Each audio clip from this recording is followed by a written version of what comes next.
వైసీపీలో బ్రిటిష్ పోకడలు భరించలేక నాయకత్వం క్యాడర్ నలిగిపోతుందని మాజీ మంత్రి అవంతి శ్రీనివాస్ అన్నారు. కొత్త ప్రభుత్వానికి ఏడాది సమయమైనా ఇవ్వకుండా నాయకత్వాన్ని రోడ్డుకెక్కించడం సరైన విధానం కాదని అన్నారు. వైసీపీకి రాజీనామా చేసిన అవంతి త్వరలో కూటమి పార్టీలో చేరే ఛాన్స్ ఉంది. ఇప్పటికే టీడీపీకి చెందిన ఉత్తరాంధ్ర ముఖ్య నాయకత్వం అవంతికి టచ్లోకి వచ్చింది. వ్యక్తిగత కారణాలతో వైసీపీకి రాజీనామా చేశానంటున్న అవంతి శ్రీనివాస్తో మా ప్రతినిధి రవిచంద్ర ఫేస్ టు ఫేస్. తర్వాత వైఎస్ఆర్ కాంగ్రెస్ పార్టీ అధినాయకత్వం తీసుకుంటున్న నిర్ణయాలను ప్రశ్నిస్తూ మరో నేత పార్టీకి రాజీనామా చేశారు. ప్రస్తుతం మన దగ్గర అవంతి శ్రీనివాస్ ఉన్నారు.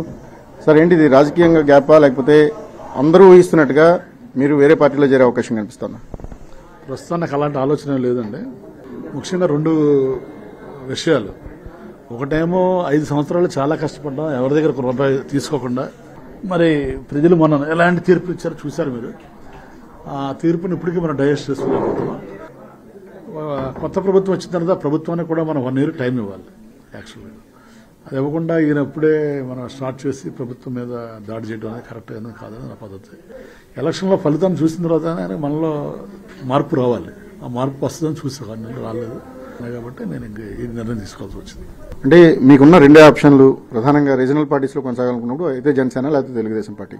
ఇప్పటికే తెలుగుదేశం పార్టీ ముఖ్య నాయకత్వం అవంతి శ్రీనివాస్కి టచ్లో ఉంది. ఆ దిశగా ఆయన ఒక నిర్ణయం తీసుకోబోతున్నారు. ఎంతవరకు కరెక్ట్? అది ఇంకేం ఆలోచించలేదు, చూద్దాం మనం. సో నేనేంటంటే ఏదో ఆశించి రాజకీయాల్లోకి వచ్చిన వ్యక్తిని కాదు. ఏం ఆశించకుండా మనం నిస్వార్థంగా ప్రజాసేవ చేద్దామని వచ్చిన వ్యక్తిని. కాబట్టి ఎక్కడ గౌరవం ఉంటే అక్కడ నేను వెళ్తాను. వైఎస్ఆర్ కాంగ్రెస్ పార్టీలో మీ గౌరవానికి ఎక్కడ లోటు వచ్చిందని మీరు అనుకుంటున్నారు? అంటే మీకు మంత్రి ఇచ్చారు, మీరు అడిగిన సీట్ ఇచ్చారు, ఎక్కడ లోటు వచ్చిందని మీరు అనుకుంటున్నారు? వ్యక్తిగత గౌరవానికి సంబంధించింది కాదు. ఒక పార్టీ అనేది నాయకుడు ఏమనుకుంటాడంటే నా వల్లే పార్టీ ఉంది, కార్యకర్తలు ఉన్నారు, నాయకులు ఉన్నారు అనుకుంటాడు. కానీ అట్ ద సేమ్ టైం నాయకుడికి పార్టీ కార్యకర్తలు నాయకులు కూడా ఇంపార్టెంట్.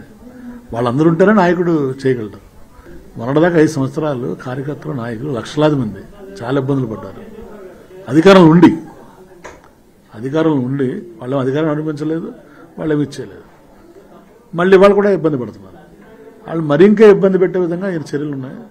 ప్రభుత్వానికి 1 year టైం ఇచ్చి ఈలో పార్టీలో ఉన్నటువంటి లోటుపాట్లని సరి చేసుకుని ముందుకెళ్తే బాగుంటుంది అనేది నా ఆలోచన. ఏకపక్షంగా ఆయన 6 నెలలు మారలేదు అనేది నా బాధ. ఎవరైనా మిమ్మల్ని ఆహ్వానించారు ఇప్పటివరకు? ఏమైనా వస్తే బాగుంటుందని ఒక ప్రపోజల్? తప్పనిసరిగా మంచి సత్సంబంధాలు ఉన్నాయి అందరితోటి. తప్పనిసరిగా టైం తీసుకుని కూల్గా చేద్దాం. Thank you. ఇప్పటివరకు రాజకీయంగా తాను తీసుకున్నది ఏదైతే ఉందో అది షార్ట్ గ్యాప్ మాత్రమే. త్వరలోనే రాజకీయానికి సంబంధించి తను ఎటువంటి పార్టీలో చేరుతాననే దాని మీద ఒక స్పష్టత ఇస్తానని అవంతి శ్రీనివాస్ చెప్తున్నారు. ఆయనకు తెలుగుదేశం పార్టీ నుంచి ఇప్పటికే సీనియర్ నాయకత్వం టచ్లోకి రావడం ఆసక్తికరంగా మారింది. కేవలం సురేష్, రవిచంద్రన్ టీవీ, విశాఖపట్నం.